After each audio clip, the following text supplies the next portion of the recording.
everyone, and welcome to the Rae Summit. Today we have such an incredible guest. Her name is Morgana Rae, and she's an international #1 best-selling author, award-winning entrepreneur, and a life and business coach for 28 years.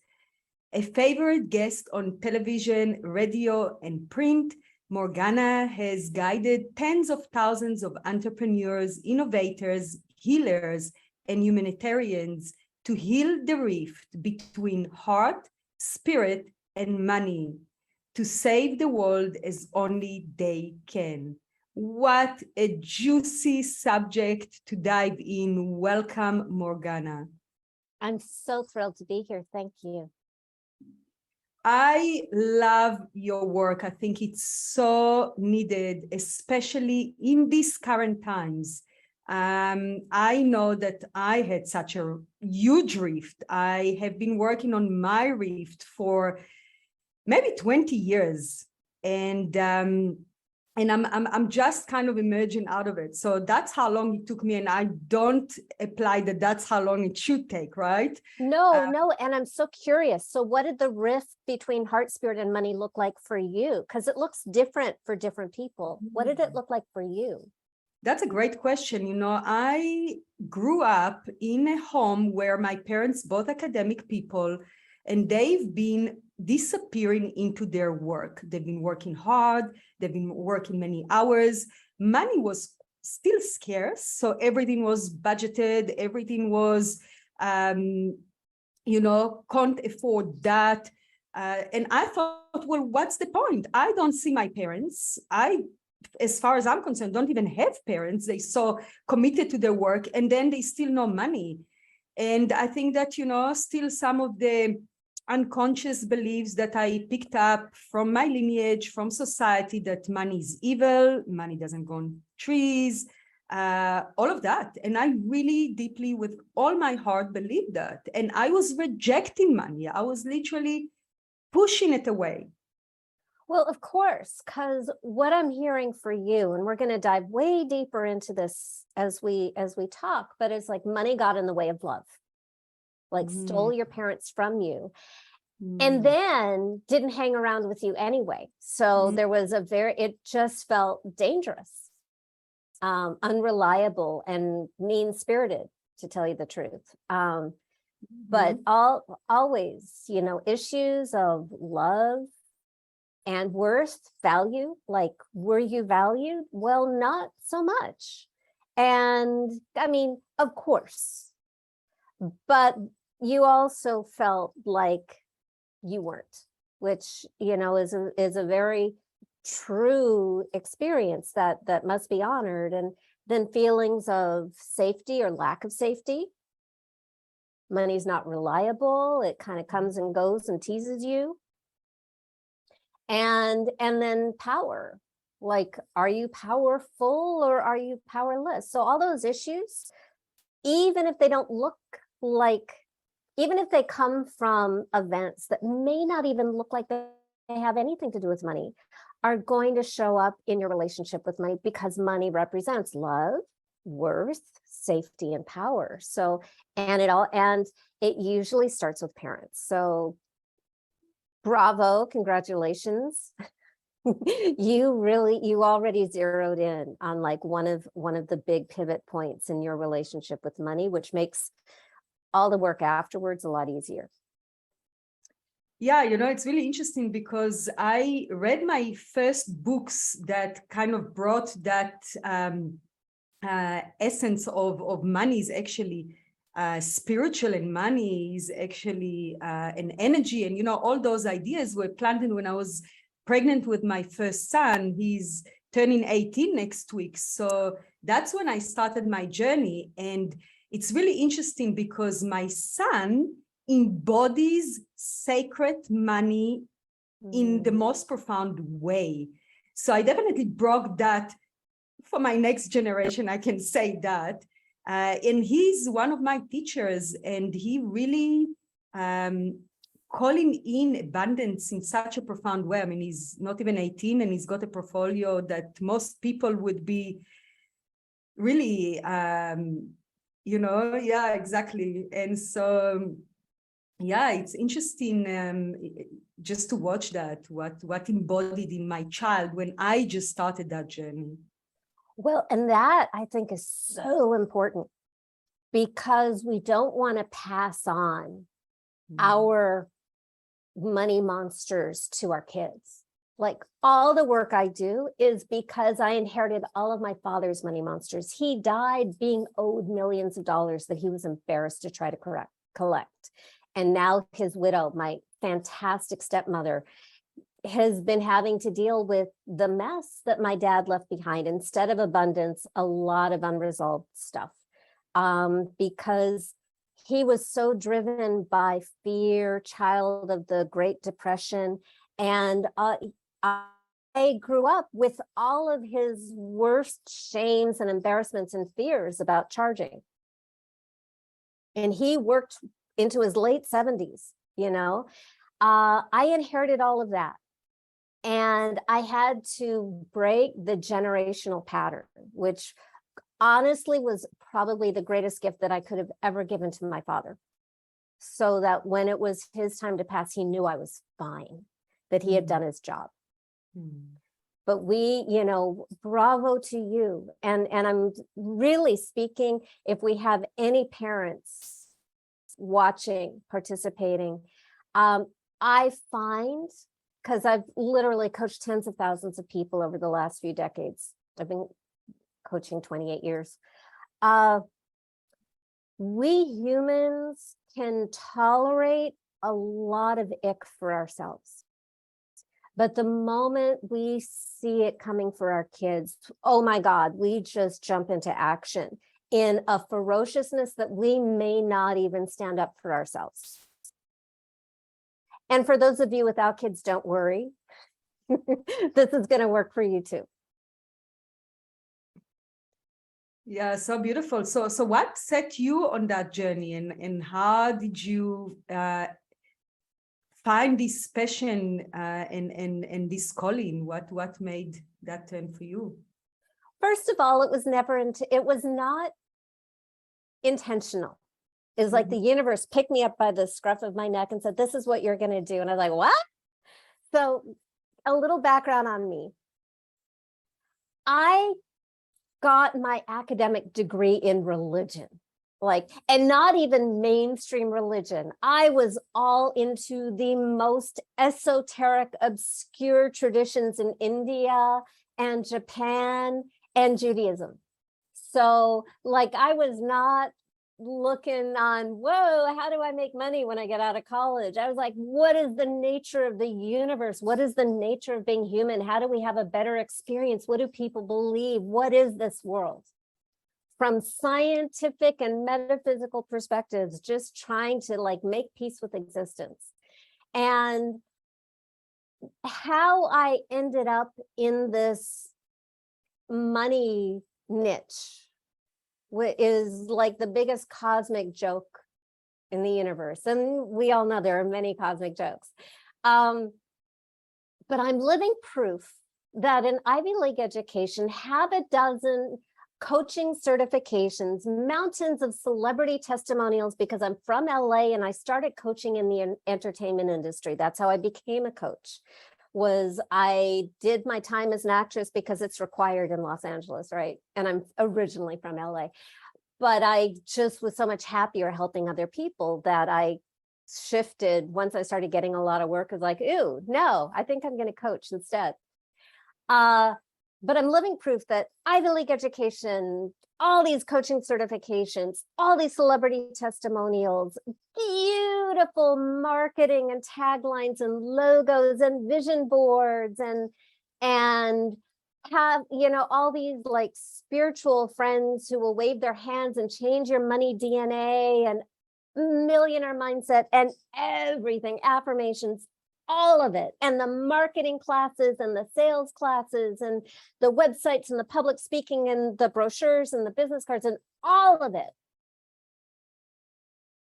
did nothing in terms of my ability to make money. all of it was no match for my personal superpowers of money repulsion. Imagine me with like a cape and a suit and a giant R on my chest. With all of these like writers, directors, producers having these miraculous success stories after I coached them for a really short time, people without credits, getting primetime TV series, winning awards, selling films, all that. And I was living in Los Angeles and I was struggling to make $100 a month. Beat that, spiritual entrepreneur.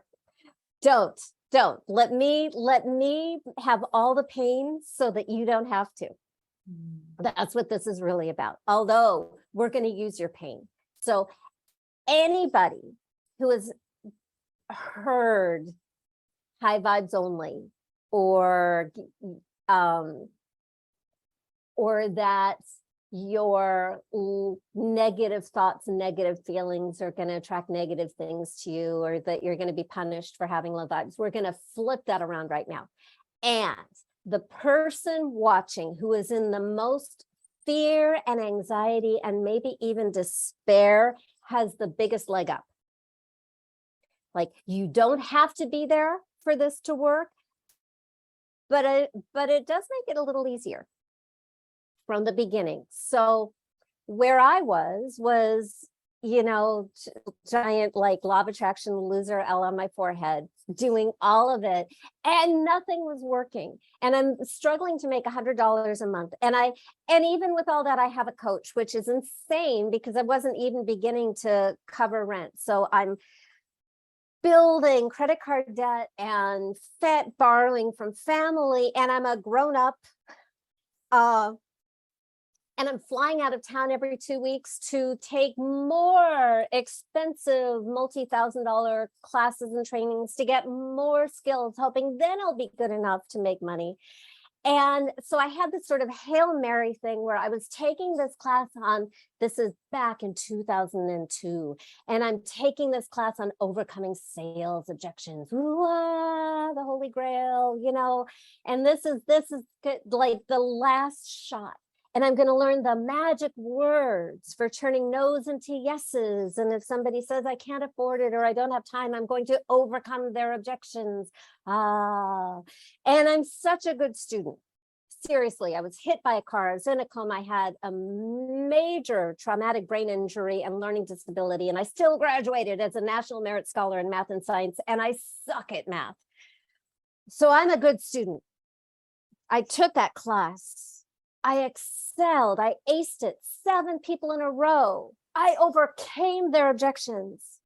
And the punchline is, those 7 people did not show up for our first coaching session and did not pay. Ugh. And I freaked the heck out. Stronger language. I remember being stood up that 7th time, and I just like, that was my last ounce of hope. And I remember being in my, you know, little 1-bedroom apartment that I could not afford, in the bedroom, dragging closed the blackout curtains, getting on my bed and screaming and wailing and crying and sobbing and raging in despair. Like, what the heck? There was no way that I could make a living. I finally, after decades of searching, finally knew what I was supposed to do here on earth, what my talent was, what my gift was. I had a magic touch. I would meet people and listen to them and coach them and make connections, and they would go off and be movie stars or TV stars or film directors or producers or whatever it was they wanted to do. I just had a gift for making things happen for other people, not for me. And I had such rage and hurt, and I felt rejected by the universe. And I was not a fan of the universe back. And literally, I just wanted to take my ball and leave the planet. I did not want to be alive because I was so frightened and so hopeless and so angry. And I cried myself out. I just cried and cried until I didn't have anything. And at that moment, you know, that super annoying voice in the back of your head, right? I had two thoughts. We're all familiar with that voice. And the first one was, well, maybe if I hide money in the spiritual growth box, if I make money my next area of spiritual growth, maybe then I can deal with it. I could justify it. And I think we're all familiar with that. Because I'm from LA, spirituality's in the water. Actually, no, because spirituality is way more available than water. We're a desert. But it's, it's in the air. So like spirituality, ooh, easy, higher chakras, all above the waves. Yay. And I had another thought that was more like a question. What is going on with me that can't be with money? Because this does not make sense. I've done everything. I was taking classes that were telling me to do what I'd already done. I'd been trying so hard. And the next day I had a call with my coach. Remember, it's like insane that I had a coach when I'm not making money. Not only am I not making money, but I'm spending money on classes and coaches and brochures and websites and all that kind of stuff. And I'd been working with this guy for a few months. We had actually graduated from our first certification together. So we were peers, but his business was working and I really liked and trusted him. And he was a fabulous coach. But for months, he was trying to figure out what was wrong. And he would tell me what to do and I would do it and splat, like nothing.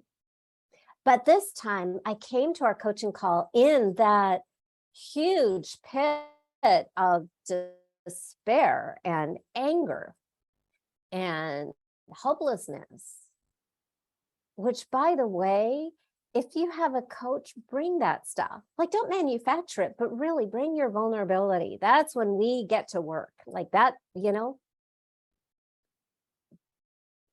When I was in that place, something inspired him that had never been there before. And he asked me the weirdest question that I had never heard anybody ask. So this is where you want to lean in, because this is what changed my life. He asked me out of just pure curiosity, if your money was a person, who would your money be? Wow. And because I was in that moment in such deep hurt and pain, I saw my money person instantly. By the way, I am not a good visualizer.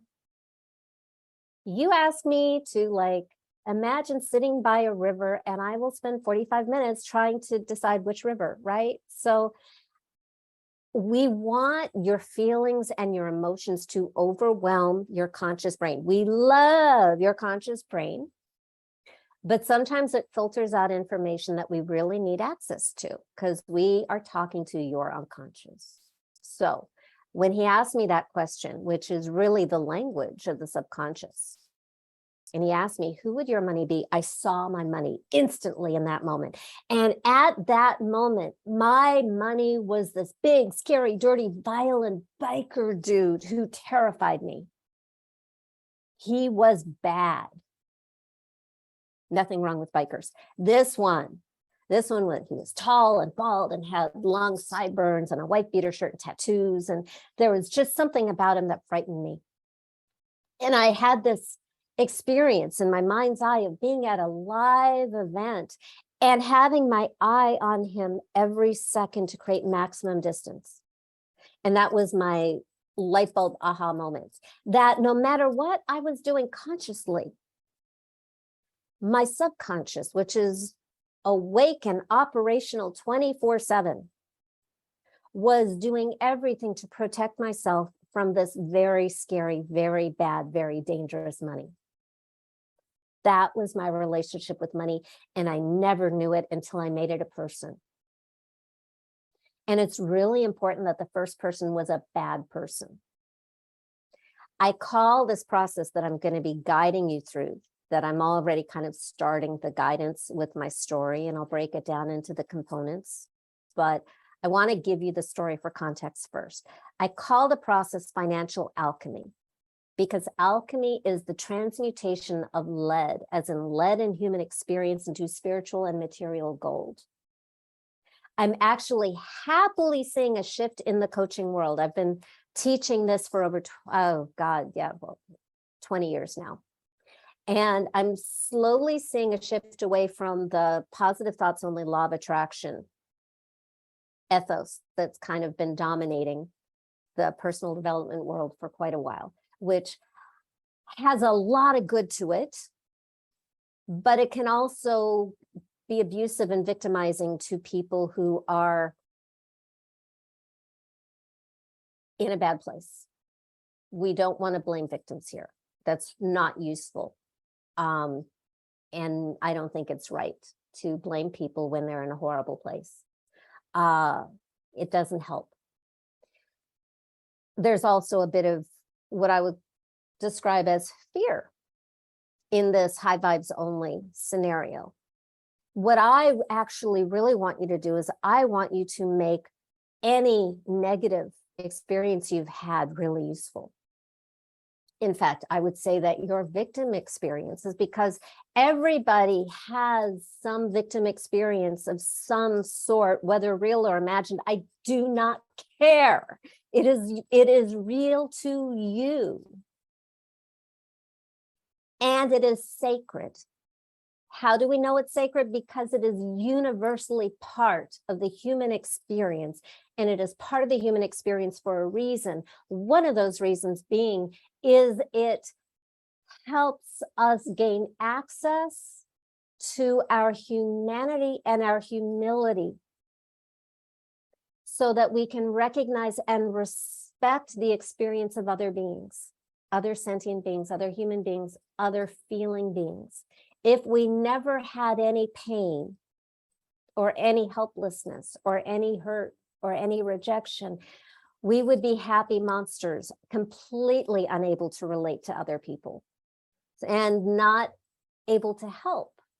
And from what I understand, I'm speaking to a community of healers and helpers and coaches, you know, and do-gooders. So I know that you have had some pain in your life, and that's part of your talent.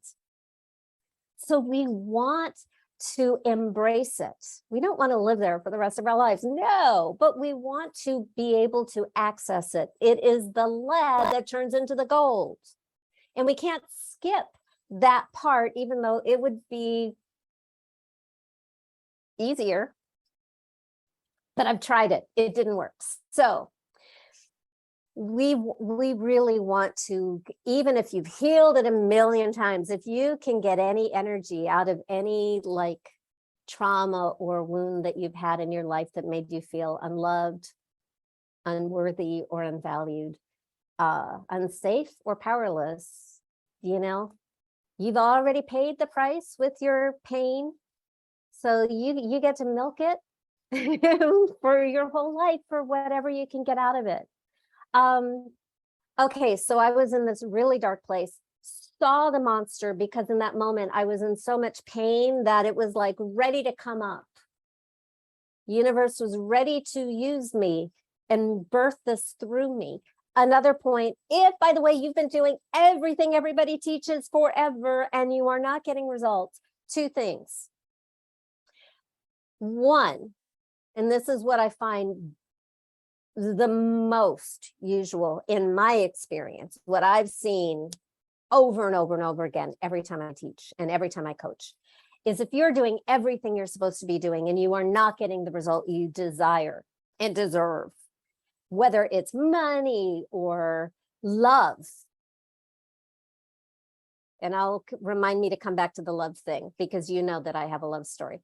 Health, success, fame, whatever it is, and you're not getting the result, it has been my experience as a human being and as a coach that you are probably protecting yourself from what you are pursuing. And you are not ridiculous. Like, you have really good reasons that you are probably unaware of, because they are not what you think they are usually. Because if they were, oh, hey, look, this is it, I'll fix it. So it's not your fault. The happy news is it is your responsibility. You have the ability to change it. Yay. So that's the first one. Another possibility is you also may be birthing something new that the world needs, which is not comfortable. And I think that was what was happening for me, was I was failing at everybody's stuff because something new was ready to come through. So he asked me the question, I see the biker dude, and I can feel how terrible he is and he's not going to change, just like human beings. You know, you cannot change people. Ladies and men, whoever, you know, if you're in love, who you're with is who you get. Do not fall it. This is a bigger issue for women. It only took me like 40 something years to figure out, do not fall in love with potential, because that's not love. That's not the person in front of you. So it was clear to me that this money guy, I couldn't have him in my life. There was no way that I could allow money in my life if it was that guy. He was really that bad. He got in the way of love and he wanted to destroy me. He was a real threat. And I never, ever, ever imagined I felt that way about money. I am like everybody. I want to buy things, right? Money, great, woo, you know. I didn't know that I was protecting myself from money until it was a person. And this person was not going to change. And there was no way that I could have money in my life if it was that guy. He had to go. I had to eliminate him. Yay, the monster is gone. I could feel the emptiness. I never even knew I never even knew he was there until this moment. And then I get rid of him and everything felt different. I felt like there was this huge void where he had been my whole life. Like imagine taking a fish out of water. Fish doesn't know the water's there until it's not. And like water, I need money. So yay, oh heck. I've got a problem. I just rejected my only relationship with money and I live in Los Angeles. Now what am I going to do? So I knew that I needed a new, better, dramatically different relationship with money immediately, especially because we all know that nature abhors a vacuum. And I had this vacuum around me where my relationship with money was. And I didn't want that monster or some rando monster walking down the street to like come and occupy the space. So I needed to fill it right away. You can't just pause and go off and come back later. You have to do the whole thing together. So that was a problem. If you've ever been in an abusive relationship, like I have had the boyfriend who was emotionally and a little bit physically abusive, who would make me feel like a loser and like I was a charity project and that this is the best I would ever get, who would cheat on me, come and go, be really abusive, then suddenly really sweet, and up and down, up and down, up and down.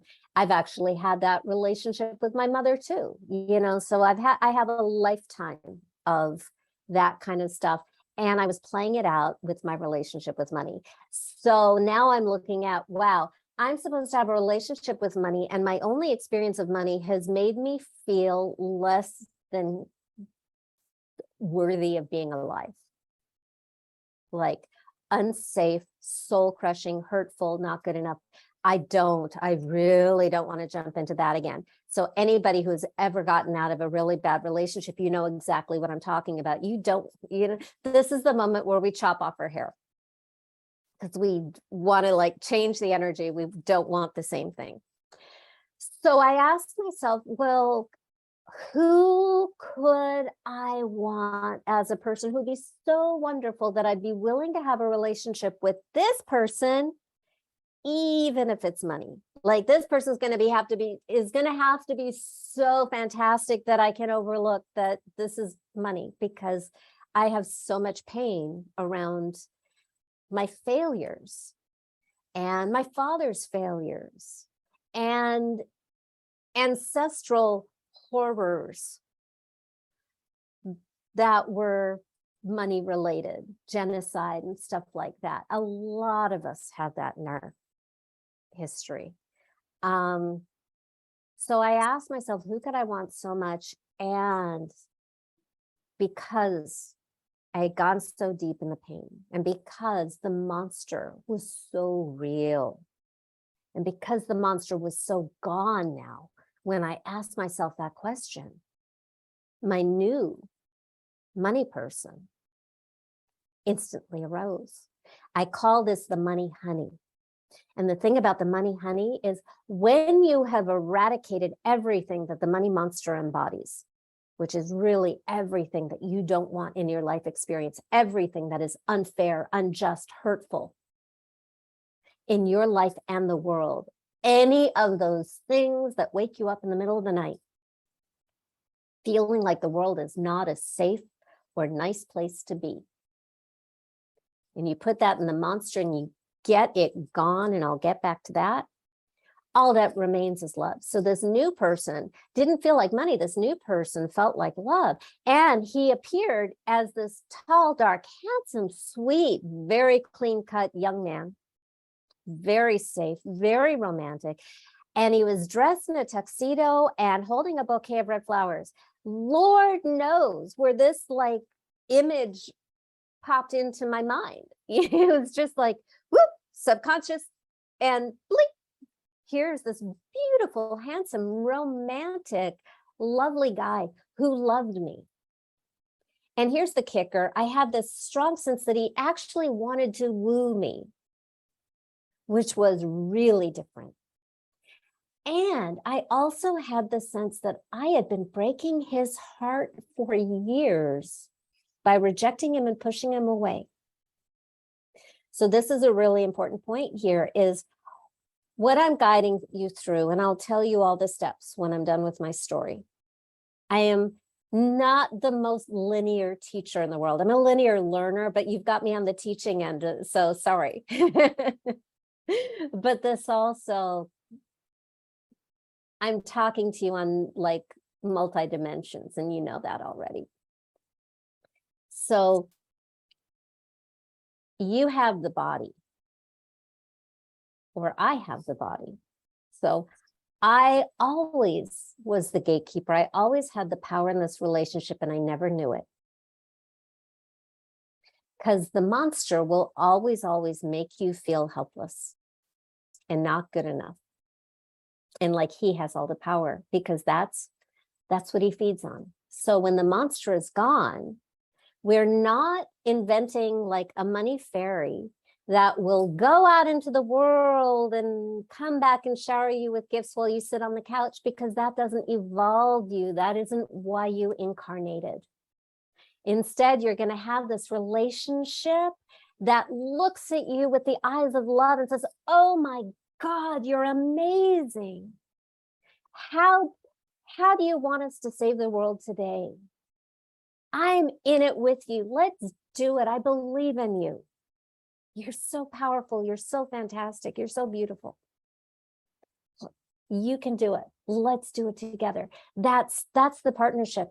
And I have found through trial and error that by and large, a romantic lover archetype for the money honey, for the new relationship, tends to work best because lovers are equals. You have the power to break your money honey's heart. You have the power to reject your money honey. Your money honey will love you always and unconditionally. But presence is conditional. Just like you can love people and choose to not have them in your life. You can, because maybe they're abusive or maybe they're self-destructive or for whatever reason, you can love people very truly and deeply and not have them in your life. And money, if you keep rejecting or pushing money away, money will go, okay. And you may break his heart or her heart or their heart, whatever is your flavor. And they can love you and not be with you. So here I've got this new relationship with money, this beautiful young man who clearly wants to be with me. And the question is, how do I allow him to be with me the way he wants to? Because I have no experience with that muscle. I had Olympic muscles for pushing money away. People were lining up to hire me. And we would have our sample session or whatever you want to call it. And they would want to hire me, and I would talk them out of the sale without any conscious awareness of it. They would ask me what I charge, and I would it would bring up all this fear and anxiety and worry that I'd be causing harm by taking their money. It was like money was this big, stinking, smelly monster behind me that I didn't want anyone to see, that I was ashamed of. And I wasn't aware I was doing it, but they could feel it. And they would disappear. People who wanted to hire me. And I didn't realize I was doing it until after I changed my relationship with money. So I knew he wanted to stay with me. I didn't know how to let him stay with me. So I asked. That's the cool thing about money being a person. Now what do you need from me so you can stay with me? Not what do you need from me so you can love me. Love is unconditional, but presence is conditional. And that's true in every relationship in the world. So I asked, and the great thing about the human brain is you ask a question, you get an answer. And because it was coming from the source of love, the money honey, it didn't have any of my baggage, neuroses, or nonsense, which is very useful for tapping into your highest brilliance. And so he responded to me, because mine was a cute guy. He said, I need you to love me, and I need you to stop treating me like a monster. And I could feel the hurt and the sweetness and the need. And I also know that everybody here is probably thinking about the love of money is the root of all evil. So I have to address that. First of all, love is not evil, ever, ever, ever, ever. Love is generous. Love is kind. Love is expansive. There is even this like wonderful selflessness to love, because we feel so full that it's just pouring over to the other.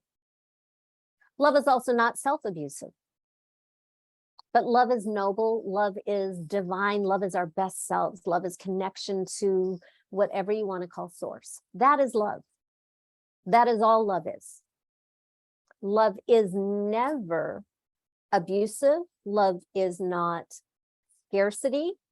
Love is not exploitation. Love does not cause harm. That is not love. That is other stuff. So love is our divinity, honestly, if you want to use words like that. Plug in your own language. It's our best self. So, and the other thing is, I have a coach friend who lives in the UK who took a class in ancient Aramaic, which is the original language of the Bible. By the way, I'm a religion major, so I'm a total geek on all this stuff. Now, that was my degree at Smith. And she took a class on ancient Aramaic specifically to understand that passage. And she told me that isn't what the Bible said at all. What it really said was the worship of money will cause you problems. To which I will say, yeah, definitely. Don't make it a false god, which is kind of what we do when we make it a monster and give it all the power, right? And don't make it more important than people. Yeah. When you do that, it will cause problems, and it should, because it's getting your attention that something is out of alignment. And I believe that the universe gets our attention primarily through three teachers: money, love, and health. So it will get your attention, honestly, for your benefit, that there's some growth and evolution that wants to happen here. Yay. So I had that conversation. He told me he just wanted me to love him because he was worthy of love and he loved me. And he honestly, I would even say on a metaphysical level, is love. And I called him money because money was that aspect of life that needed my love and healing the most, so that I could fully self-express and do my work in the world, whatever it would turn out to be. But there's a problem. So he says, I want you to love me. I want you to stop treating me like a monster. Well, that sounds reasonable, but what does that look like in real world? And by the way, this, when I walk you through the steps, I'm kind of going back and forth teaching and and telling the story. The thing is that it's usual that when a client asks their money honey in their very first conversation, what does their money honey need from them to stay with them? You will almost always get some very vague yoga-like aspirational response that is 100% accurate and not really executable, like love yourself or trust or relax. Stuff that, yeah, you can do for, maybe 5 minutes or 20 hours, but not for the rest of your life perfectly all the time. So we need to bring it down. We need to chunk it down into something a little more concrete and physical and actionable. So we took a look at like how I was treating him like a monster, and I was like, mind blown. Oh my God, I was doing that. Oh, cringe. I never realized how I had been deflecting when people were trying to hire me. Was one of my ways of rejecting money, receiving checks and not depositing them, not just all sorts of really not loving things for a long time that I never was aware of until I was actively looking at how have I been treating money like a monster and rejecting him. So we made a deal. And I committed to him that next time that he brought me a gift, I wasn't going to energetically go, ew, wrong color, I was going to say, thank you. And the punchline is, within 24 hours of changing my relationship with money, I was contacted by 4 people who ended up hiring me for double what I'd ever charged before in my life, which in retrospect was still too low, but was a really great start. And they kept coming, so that I started having waiting lists and groups, and I wrote my book, and I've been doing my retreats, and and I have made millions of dollars since then. And even more remarkable is I have kept millions of dollars. And I say that because the money monster is not only not having money. It's not only scarcity. It's not only not getting paid what you deserve and need to be paid for the value and the contribution you make. I've had clients who are ridiculously good at making money. Millions, tens of millions, hundreds of millions, and more. And really good at getting rid of money through dramas, lawsuits, conflicts, stuff like that. Or really lots of money and terrible relationships, or terrible lifestyle, working so hard, or really good at making millions of dollars doing stuff that doesn't align with their values. Ugh. Or in that tippy top 1% and living in anxiety and fear that there won't be enough. And by the way, they're not imagining it. And it's destroying relationships with children and loved ones. And so there is on every end of the spectrum. And when you're in the not having enough, it can be very easy to laugh. Ha, look at the rich people problems. Don't, because we want you to be rich people. We want you to be rich people with amazingly wonderful, loving relationships and the lifestyle that excites you and lights you up, creating a wonderful legacy. I do believe that the only true and right purpose of money on earth is to serve love, lifestyle, and legacy. And whenever it doesn't, it becomes monstrous. If it's coming from the place of needing to be enough. By the way, all those oligarchs who can never have enough money, they've got a problem. They are compensating for not feeling lovable or good enough inherently, and that creates devastation on the planet, climate change, all sorts of bad stuff is coming from their own not enough. And it's just a high level of poverty, and that's not the game we're playing here. So I do what I do because the healers and the do-gooders need to thrive. Not only because that just meets my own sense of fairness, but because I think it's also what the planet needs.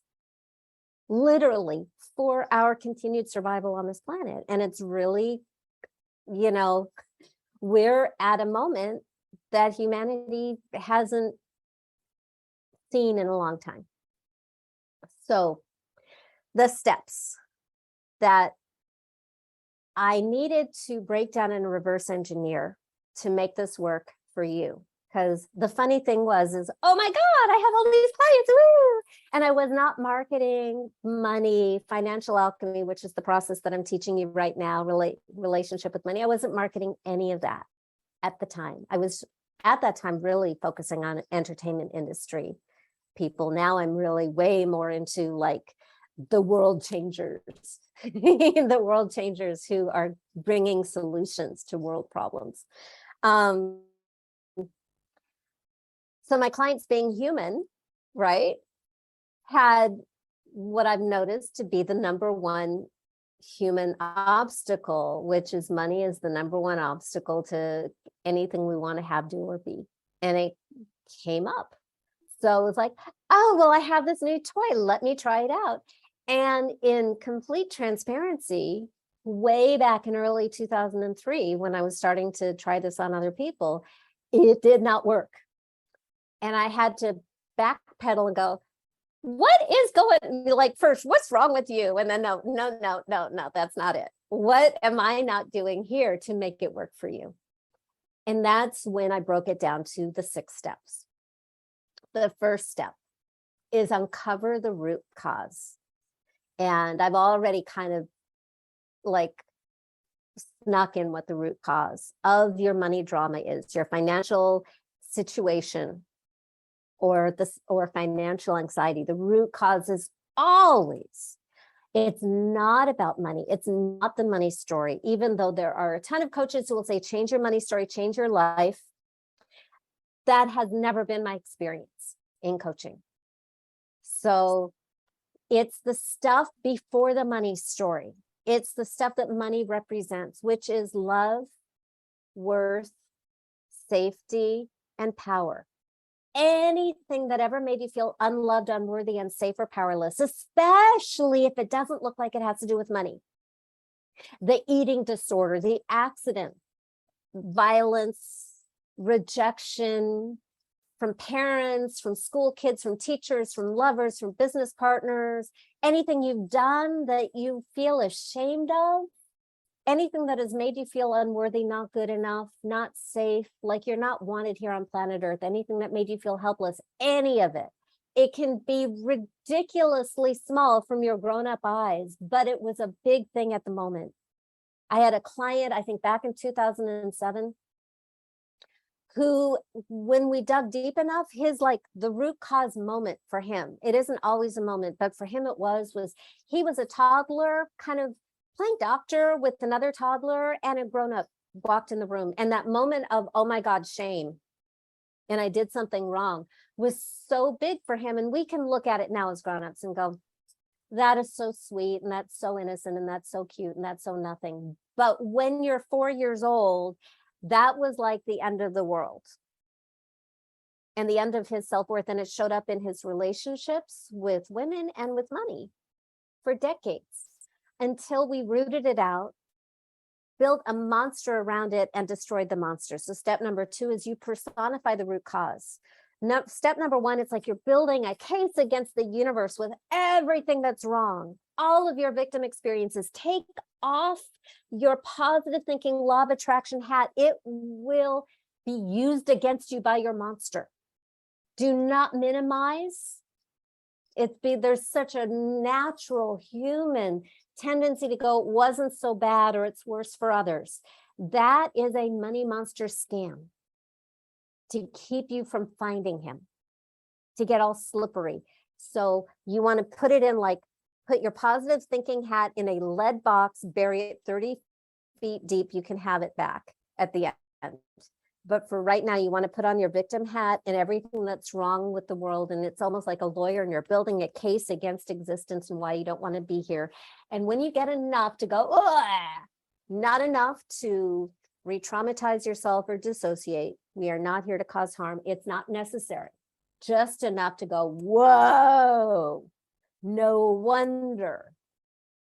That's when you give it personhood and you call it money.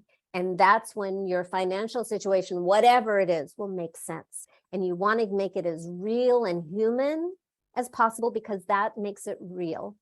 And it works on us on a deeper level. It lights up your neurology more than an abstract concept. Literally, you and I could have a conversation about limiting beliefs about money for 30 years and change nothing, but it would be very interesting. But it would be intellectual. And we're talking to all of you, not just your conscious mind. And that's why the personhood matters. And then take a deep breath, all of my love and light, peaceful fairy beings. You are going to annihilate the monster by the most dramatically bloody, violent, permanent way that you can imagine. I had a client years back in Spain who was like, oh, I can't, I'm a vegan. It's not, it's just imagination, but there's something very powerful about that sacred warrior. That's why we have Durga. That's why we have Archangel Michael. You are slaying and annihilating and rejecting everything that is not allowed to remain in your life experience. Only one of you is going to survive. This monster really, truly will destroy you if you allow it to continue on its path. Its natural objective is to eat away and destroy your desire to live. It will kill you. If we're going to get Freudian, it's your death wish. And it's real. And you have to make a decision, who gets to survive? In the words of my mother's favorite 1980s TV series, Highlander, there can only be one. So you have to choose yourself and annihilate the monster, leave no bloody bits that can become a zombie, and, you know, make it gone. And you will know, is it completely gone or not? If there's any little monster energy lingering around, just make it a tinier monster and get rid of it. I have had clients where we had to go 10 levels deep to get to the root monster, all in one session. I've had sessions that were 20 minutes, and I've had a session that was 8 hours. Oh, and you know what the funny thing is? The 20-minute session for the client in Idaho and the 8-hour session for the client in Mexico, they both made $1.2 million. Anna made $1.2 million over the next 4 months. Leslie made $1.2 million over the next 3 days. And Leslie had the shorter session. So it's not better or worse. And I know that we love to go, oh my God, I took too long, I'm the bad client. No, it's just whatever a client needs. My job is to outlive whatever monster somebody has. And I'm trying to give you as many secrets to like have a breakthrough from this. And I also know that I cannot transmit 20 years. I mean, we all know I cannot transmit 20 years of experience in what I know and what I can see and what I can do in 1 hour. But I'm doing my best to put as much in and relax and know that there's way more available to you. So you don't have to nail it this pass through, but I am going to be getting emails from people I know who had breakthroughs, because I always get emails from people who get breakthroughs. So annihilate the monster. It's all gone. Empty space. It can feel light. It can feel empty. It can feel great. It can feel scary. All of that's great. Like all of that means yay. Okay, proceed to step number 4. Step 1, root cause. Step 2, money monster. Step 3, annihilate the money monster by any means necessary. It's your imagination. Step 4, now we get to go to the fun part. And yes, there is a fun part. You get to meet your money honey. And as I said before, your money honey is love and loves you and chooses you over everybody else in the world. So there's nothing that needs to be done there. The love is there. That's your new relationship with money in air quotes, because what I'm really talking about, and you may have already figured this out, this has very little to do with money. This is your relationship with life. This is your relationship with life, existence, yourself. And we call it money because money is an excellent pain door into the real stuff. And there are multiple pain doors. As I said, money, love, health are all pain doors into this inner sanctum, your relationship with life. So I'm calling it money because money is a monster for most people. And healing that heals a lot of stuff, not just money. I have had clients spontaneously heal from epic diseases that had been going on for years. In some cases, diseases that were supposed to kill them.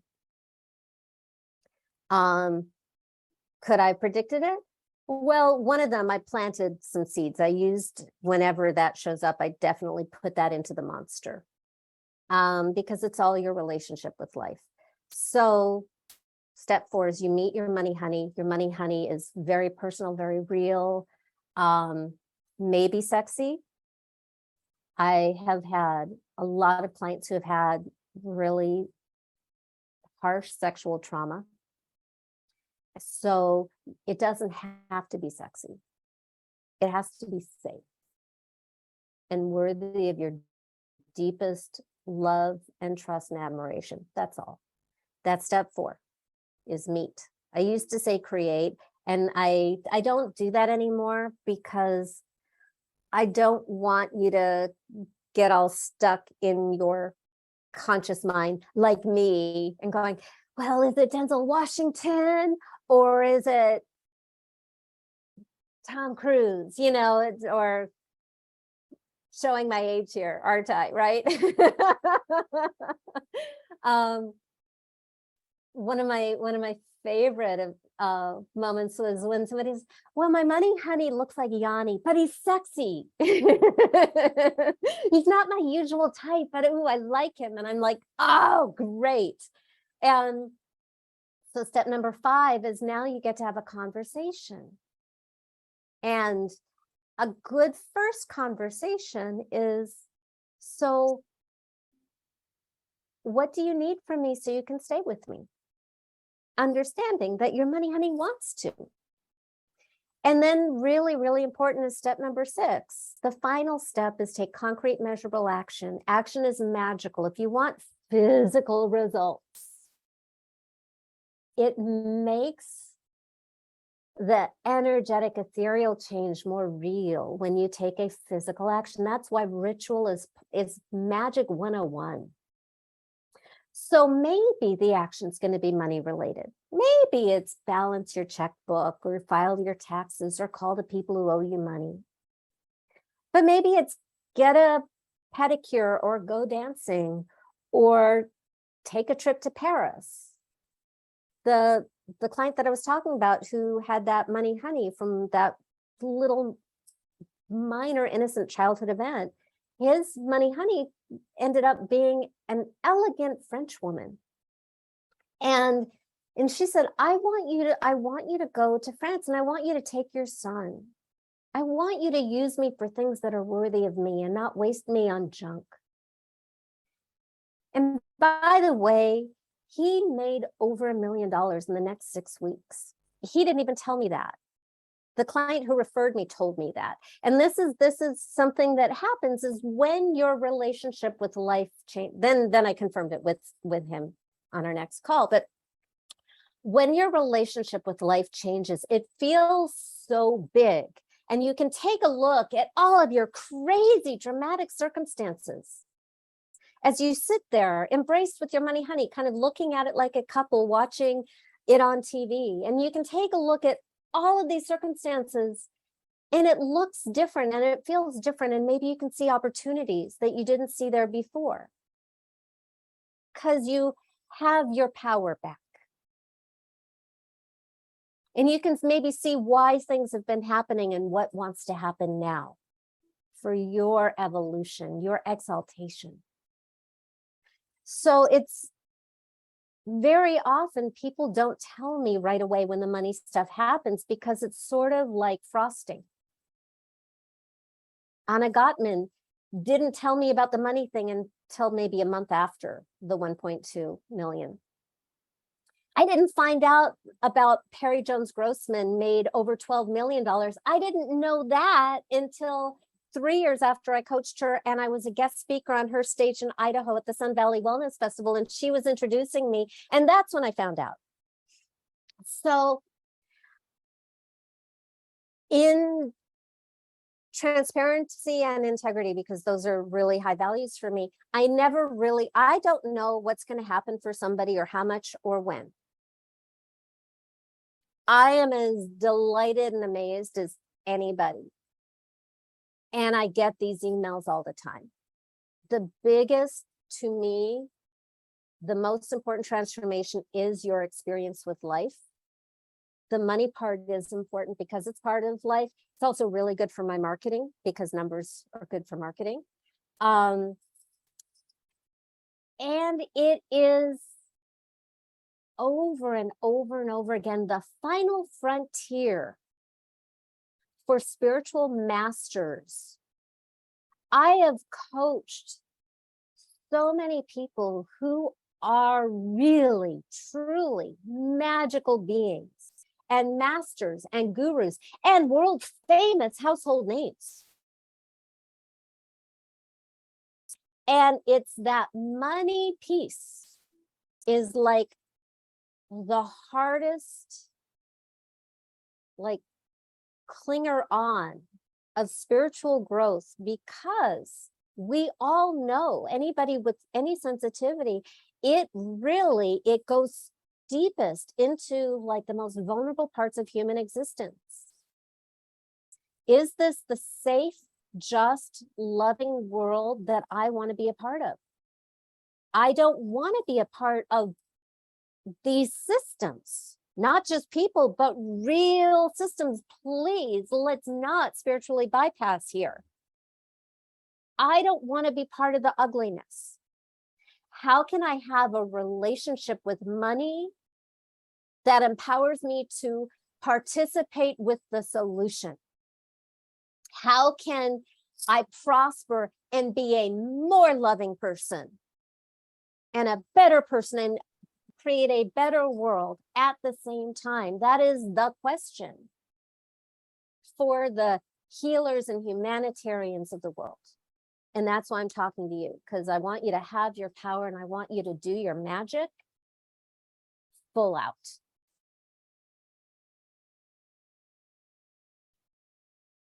Wow, that was life-changing. This transmission just was healing on so many layers. And first of all, thank you. You are so generous with your teaching, and you makes me laugh, and you makes me experience chills all over my body, because I relate to your story, and I'm sure that so many of our audience can relate to your story, because we all want to serve, we all want to give our goodness and spread it and make this world a better place. And at the heart of it, if we have that monster called money we're not aware of, nothing we're going to do will be as powerful as it could be, because we're going to come to burnout. We're going to get into a place where we feel frustrated and we feel angry, as you did. And I know that I've experienced all of that in my journey. I know that I was overgiving, and I started overgiving from an empty place. And the universe, as you said, always bring it back in some way or form. And for me, that was 2 years ago when I was all of a sudden diagnosed with cancer, which was like, what? This is not even in my reality. And that was a big wake-up call. It made me stop. It made me drop a lot of the projects that I was busy doing. Again, doing lots of projects, no money to justify it, not even close to what I worth or even can sustain myself. And I was just burning out. And that was when I started really like slowing down and checking what is really the under layers of it all. And I think that was the last piece for me to heal that relationship with money. And I love the idea of personalizing the money. I think that is just incredible tool. And I really hope, and I know that this session will transform many lives, as you know. And so thank you for that. I really appreciate what you do. I love your vibe. I love your sense of humor, and you're just shining in your teaching. And thank you. I love that you said yes to this summit. And yeah, let's all, especially as women, own that financial power, because we really can take our work to the next level and make this world a better place. Thank you for sharing what you shared. And you triggered something in me that I really want to presence, which is that the spiritual community and the personal development world have a huge money monster. There's a lot of scarcity. There's a lot of manipulation and abuse. All those overcoming sales objection techniques that I learned, all of the false scarcity techniques run to the back of the room, all of the people who say yes and buy my program are better than the people who don't. All those messages are bullshit and toxic. And one of the mixed feeling things that I have is that when I started making a lot of money, I was suddenly respected as a spiritual being by a lot of big name people in the personal development world who did not respect me before that. So if any of you have like felt that, you have not imagined it. It exists in our communities too. And our communities tend to be a little dishonest about it. So you're not crazy. I also don't believe it's necessary to be manipulative. What I find is more powerful than anything you do. And by the way, yeah, I mean, learn marketing, learn how to articulate your offer, because that is a kindness to your people and it will change. And don't try to be perfect, because as soon as you nail it, it's going to change and evolve anyway. In Buddhism, we call it upaya. Upaya is the term. It means skillful means. Sometimes you need to like speak in marketing language to affect like spiritual help to other people. But I do not, I do not believe making people bad for saying no is ever okay, especially for women. Make them feel good about it. Really, come on. The world is abundant enough that there's enough for you, even if you don't see it right away and you're being tested. You know, work on your relationship with money, slay a monster, talk to your money honey when you're like, what do I need to learn here? I'm living proof that you can do all the right stuff and not get the right results. You can also not do all those tricks and get really good results, because people can feel and hear who you are being. louder than any word you say. You do not have to compromise your values. That's such a big, big, big thing. If you're starting out, try everything out. Some things will stick, some things won't. Pay attention to your body. If you have a coach telling you to do something that you're not doing and you're not procrastinating, if your coach has any talent at all, they are not going to be judgy. They are not going to blame you. They are not going to make what they said right and what you're doing wrong. They will get very, very curious to find out, wow, what is not fitting here? Why isn't this action a good fit for you? What is a better fit for you? Always make the process work for you. And the good news is you can have a really bad coach and get really good results if you have a money honey, because that is like a direct line to your highest wisdom, you know, and alignment. So I definitely tried to give everything that I could in the time that we have. And yeah, it's a transmission. And there's more. And you may not even know what you need to know until you try the process yourself, which of course you're going to do. And if this interview is like sold so that you can dive into it again, buy the package. I don't know what the plan is here. But if you go to my website, morganarae.com, I have loads for you there. I've got my video series. I've got my money love quiz, which is pain-free, non-judgmental. We're all on the same journey, and just based on everybody is like strong in some things and maybe needs some help in others. And just based on your responses, I will send you suggestions for next steps. And hundreds of articles and videos answering questions over the decades on my blog, and my book. Like the next best thing to coaching with me is my book, because it's way, way more affordable. And people have had huge breakthroughs of hundreds of thousands of dollars without even hiring me, using my book. My client Pam from Florida actually had her first $250,000 sales month her second year using my book, because it's a hybrid book and self-coaching system, before she hired me. Now she owns the multi-million-dollar company that she used to make the sales for. Whether you purchase anything from me or not really doesn't matter to me. My desire is for you to get what you need in the best way for you. So go to morganarae.com. That is the mothership, and you can just, you know, poke around and find what feels best for you, so you can have support after this call. Because